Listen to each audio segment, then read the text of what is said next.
पाकिस्तान की तारीख के अंदर ISI का रोल जो है मुख्तलिफ सियासी मामलात के अंदर मुतनाज़ा तरीके से सामने आता रहा है। वैसे तो पाकिस्तान की प्राइमरी इंटेलिजेंस एजेंसी है और मुल्क के दिफा और सलामती के लिए इसका एक बहुत ही कलीदी किरदार है, लेकिन वो जो फोकस्ड एक काउंटर इंटेलिजेंस या दुश्मनों के ख़िलाफ़ कार्रवाइयों के हवाले से मामलात हैं वो तो इसके काबिल सताइश हैं, लेकिन सियासी मामलात के अंदर इसका जो रोल है वो मुख्तलिफ वक्तों में सामने आता रहा। बहुत पीछे ना भी जाएं तो IGI बनवाई गई थी और IGI बनवाने का मकसद ये था कि मोहतरमा बेनज़ीर भुट्टो को इक़्तिदार से बाहर रखने के लिए नवाज़ शरीफ और उसके इर्द गिर्द कुछ ऐसे हमख्याल लोगों को इकट्ठा किया जाए जिससे पीपल्स पार्टी इक़्तिदार हासिल ना कर पाए। तो बड़ा मशहूर व मरूफ वाक़या था। उसके लिए सुप्रीम कोर्ट में बाद में एक केस भी हुआ जिसको एयर मार्शल असगर खान लेकर गए थे और उस पर ऑर्डर भी आया, लेकिन उसके नतीजे में जो तहकीकात का हुक्म दिया गया था वो काम आगे चल नहीं पाया। IGI 1988 या 90 या 93 के दिनों के जिक्र कर रहे हैं हम लोग, लेकिन उससे आगे आ जाएं तो 2014 के अंदर इस्लामाबाद में एक धरना हुआ। उस धरने के पीछे भी जिन कुछ शख्सियात का नाम आया तो उसमें उस वक्त के जो ISI के DG थे उनका भी जिक्र आया और PMLN के कुछ वज़रा ने कुछ टेलीफोन कॉल्स का जिक्र किया जो प्राइम मिनिस्टर ने उस वक्त के आर्मी चीफ़ को बताई और उन कॉल में इंटरसेप्ट किया गया था कि उस वक्त के DG ISI कुछ सियासी लोगों के साथ मामलात कर रहे थे उस धरने के हवाले से जो बाद में PTI ने यहाँ D चौक के अंदर इमरान खान ने किया। फिर फैज़ाबाद के अंदर तहरीक लब्बैक का एक धरना हुआ और तहरीक लब्बैक के धरने के पीछे भी जिन शख्सियात का नाम आया उनमें से एक शख्सियत घूम फिर के आपारा तक जा पहुंचता था ताल्लुक़। फिर जो एग्रीमेंट साइन हुआ उस एग्रीमेंट के ऊपर भी उनके दस्तखत थे और उसी के ऊपर चीफ़ जस्टिस फ़ाइज़ ईसा उस वक्त तो जज थे सुप्रीम कोर्ट के, उन्होंने एक हुक्मनामा जारी किया और उस हुक्मनामे के बाद भी इस्टेब्लिशमेंट और अदलिया के दरमियान में फ़ासले बढ़ गए। ये सिलसिला कभी भी किसी भी स्टेज के ऊपर रुका नहीं। टॉप सिटी यहाँ से पिंडी से करीब में ही एक हाउसिंग सोसाइटी है और उस हाउसिंग सोसाइटी में बराह रास्त इल्ज़ाम जनरल फैज़ के साथ चला गया कि उनके जो मालिक थे उनसे किसी भी तरीके से उनको दबाव में लाया गया या कुछ ऐसे मामला किए गए जो कानून से बाला थे और ये पब्लिक डोमेन में ये सारी इन्फॉर्मेशन अवेलेबल थी, लेकिन कभी कार्रवाई नहीं की गई। आज से तकरीबन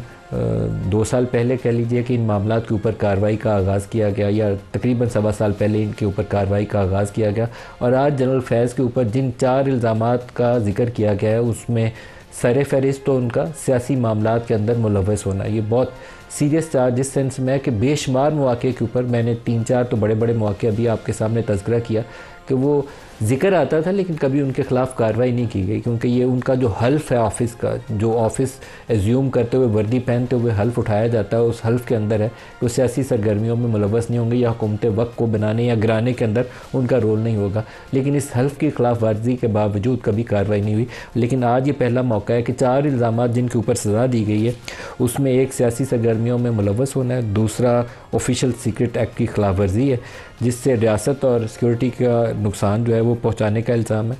फिर हुकूमती वसाइल का गलत इस्तेमाल है, इख्तियारात और हुकूमती वसाइल का गलत इस्तेमाल है और लास्टली शहरियों को नाजायज़ नुकसान पहुँचाने का इल्ज़ाम है। ये वो निजी हाउसिंग सोसाइटी वाला इल्ज़ाम है। तो जनरल फैज़ को इन 4 इल्ज़ामात में 14 साल की सज़ा दी गई है, लेकिन इसका आखिरी पैरा जो है कि सियासी शख्सियात से मिलकर कुछ ऐसे इंतशार वाली जो कार्रवाइयाँ हैं उसके ऊपर अभी तहकीकात जारी हैं। वो हमारा ख़्याल ये है कि वो 9 मई और उससे जुड़े हुए कुछ वाक़यात की तरफ निशानदही है, लेकिन उसके ऊपर जब तक ऑफिशियल स्टेटमेंट में या पब्लिक डोमेन के अंदर उस केस की चार्जशीट ना आ जाए मैं बहुत ज़्यादा क्यास राय नहीं कर सकता। लेकिन हमारा ख़्याल यही है, जो असेसमेंट यही है कि वो 9 मई और उससे जुड़े हुए वाक़यात हैं और इसकी एक इम्प्लिकेशन ये होगी कि अगर जनरल फैज़ को 9 मई के अंदर सज़ा दी जाती है तो 9 मई का जो बोझ है वो सिर्फ जनरल फैज़ तक रुकेगा नहीं, वो फिर यही बोझ जो है पाकिस्तान तहरीक इंसाफ की बात शख्सियात बशमूल इमरान खान उनकी तरफ भी जाएगा। मुझे याद पड़ता है आखिरी प्रोग्राम में आपने कहा था कि जल्दी से, और शायद 14 साल का आपने तज़किरा भी किया था ऑन एयर, आज 14 साल की सज़ा का ऐलान हो गया। 9 मई अभी हमें क्लियर नहीं है क्योंकि स्टेटमेंट से लगता यह है कि वो वाला हिस्सा अभी पेंडिंग है। आखिरी कंक्लूडिंग पैरा यह है कि सियासी इंतशार वाली कार्रवाइयों में अलहदा से तहकीकात हो रही हैं। तो आपके ख्याल में 9 मई में भी जनरल फैज़ को अलहदा से सजा होगी? बहुत शुक्रिया नदीम मलिक साहब। नदीम मलिक साहब देखिए, मुझे 9 मई से 1 साल पहले पार्टी ने निकाल दिया था और मैं उनको रोक रहा था कि इस तरफ ना जाए ना जाए ना जाए, वापसी नहीं होगी। मैं आपको तर्जुमा नहीं दे रहा, मैं आपको बता रहा हूं कि 9 मई के केस अंडर ट्रायल है और फैज हमीद जो है वो इमरान खान समेत दीगर के शवाहिद और गवाही देने जा रहे हैं। तो इमरान खान साहब और PTI के लोग जो साइड में हुए हैं और उसमें जिन्होंने इंसाफ का कलम चलाया है इनके लिए, पाकिस्तान को नुकसान पहुंचाने के लिए, वो सब शिकंजे में आ गए हैं ऑलरेडी। तो इसमें दो राय आप कह रहे हैं क्या, आप कह रहे हैं जनरल फैज जो है वो इमरान खान के खिलाफ गवाही देने जा रहे हैं? गवाही और शवाहिद वादा माफ गवाह बनेंगे? कर दिए, वादा माफ गवाह बनेंगे? देखिए उनकी गवाही से उनकी कोई, फैज हमीद की कहीं कोई कमी नहीं हो जाएगी सजा में, लेकिन वो जो मजीद शवाहिद 9 मई से रिलेटेड हैं, खान साहब से रिलेटेड हैं, पीटीआई से रिलेटेड हैं, जो दाएं बाएं के लोग हैं उनसे रिलेटेड हैं, पार्टी के अंदर जो साइड पे भी हुए हैं उनसे, और जिन्होंने कलम इस्तेमाल किया है अपने इंसाफ की कुर्सी पर बैठकर, इन सबको फैसिलिटेट करने के लिए, इसमें 9 मई के शिकंजे में आ गए हैं। जो मैं आपको कई अरसे से कह रहा था, इसमें इबाम रखें कि ऐसा हो सकता है क्या, पॉसिबल, ये हो गया है, इसका ट्रायल चलता जाएगा और आगे आप देखते जाएंगे। तो आज जैसे मातम का दिन है तहरीक इंसाफ के लिए, जो वो चाहते थे, जिधर लाना चाहते थे वहां आ गए हैं। आपके इस बात से तो दो तासुर मिलते हैं, एक ये कि इमरान खान और कुछ पाकिस्तान तहरीक इंसाफ के लोग जो हैं वो 9 मई में चार्जेस फ्रेम होंगे और जनरल फैज़ उनके खिलाफ गवाही देंगे, और साथ आप एक जुमला इस्तेमाल कर रहे हैं जिन्होंने अपना इंसाफ का कलम इस्तेमाल किया कि कुछ जजेस जो हैं वो भी इसी 9 मई वाले केस के अंदर शामिल हो जाएंगे, ऐसे ही?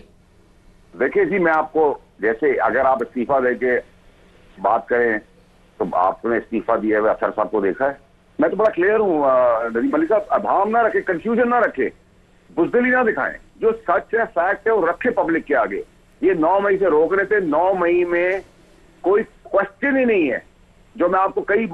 सालों से कह रहा था, देयर इज नो क्वेश्चन। मैंने आपको ये सब बातें तब कही थी जब किसी ने तस्वुर भी नहीं किया था, खास करके मैं बात करता था शुरू से, वो खास पकड़ा गया। 14 साल वाली बात मैंने आपसे कही थी, अल्लाह के हुक्म से वो भी पूरी हुई। इसी तरीके से जिस चीज से रोक रहा था 9 मई से के इकदाम जैसे कामों से, मुझे निकाल दिया 9 मई से 1 साल पहले, अल्हम्दुलिल्लाह, अल्लाह का शुक्र है। लेकिन अब मजीद कोई पॉलिटिकल प्लान किसी भी पार्टी का समेत पीटीआई के आगे ये बढ़ा, इस तरफ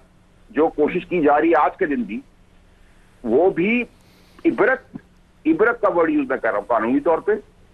और बर्बरियत से मुल्क दुश्मन अनासर को टेक ऑन किया जाएगा। और इसमें भाम गुंजाइश ना रखें, जो मैं आपसे कह रहा हूं वो आप देखेंगे आने वाले दिनों में कि वैसे ही होगा कि 9 मई के अंदर इमरान खान साहब के शवाहिद, गवाही, उनके उससे पहले एज वजीर आजम जिन भूत और सियासी प्लेयर जो अंदर हैं और बाहर भी हैं, ठीक है, वो सब आप देखेंगे। तो 9 मई इज नॉट अ क्वेश्चन कि क्या ये पॉसिबिलिटी हो चुकी है, अब इसका ट्रायल चल रहा है। तो जब ट्रायल चलेगा तो ट्रायल से रिलेटेड जो फैज हमीद ने काम किया उससे क्या फौज को फायदा हुआ था, तो जिसको फायदा हुआ था, जिसका प्लान था, और याद रखें इस फायदे, सियासी फायदे के अंदर किसके ऑर्डर्स थे, किससे आपके ताल्लुकात थे, इसमें कोई दो राय तो ना रखे ना। अरशद शरीफ साहब का केस है, हमारे शहीद दोस्त का, उसमें मुराद सईद की जरूरत है ना, वो भी इंसाफ के मंतकी इम्तिहान को पहुंचेगा। तो ये ऐसा नहीं हो सकता है, हो जाएगा, हो गया है ये।